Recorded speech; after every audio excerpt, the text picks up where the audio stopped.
आदित्य पैदल चलते चलते थोड़ी दूर निकल जाता है।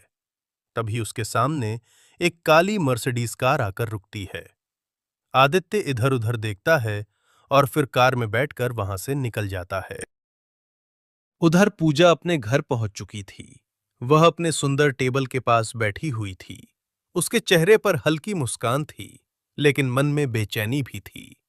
उसने तुरंत कविता को फोन लगाया। कविता फोन उठाकर बोली, हाँ पूजा बोल, क्या बात है? पूजा मुस्कुराकर बोली, घर पहुंच गई क्या? कविता हल्का हंसते हुए बोली, हाँ पहुंच गई, लेकिन तू इतना क्यों पूछ रही है? मैं सब समझ रही हूं। पूजा शर्माते हुए बोली, चल पागल, तू भी ना कुछ भी सोचती रहती है, बता क्यों?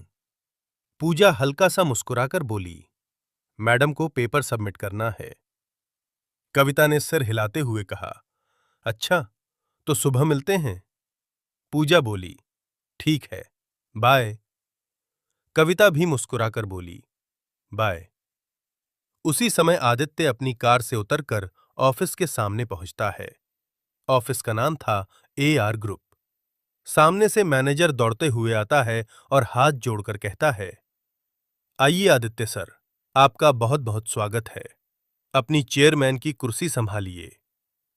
आदित्य हल्की मुस्कान के साथ कहता है, मैं यहां ज्यादा देर रुकने नहीं आया हूं, मुझे जल्दी निकलना होगा।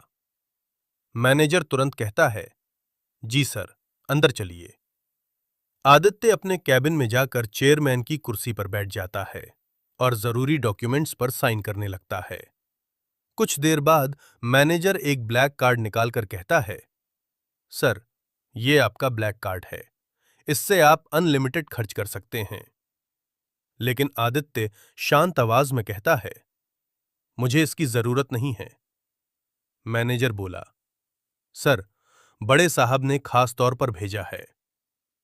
आदित्य कुछ पल सोचता है, फिर वह ब्लैक कार्ड लेकर आदित्य वहां से निकल जाता है।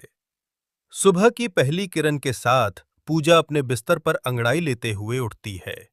तभी पूजा की मां सरस्वती आवाज देती हैं, पूजा, उठ जाओ, चाय पी लो।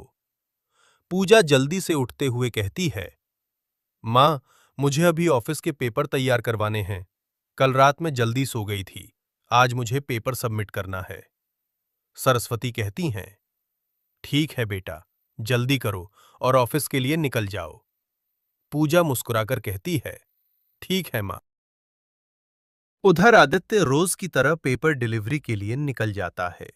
हाथ में पेपर लिए वो कविता के घर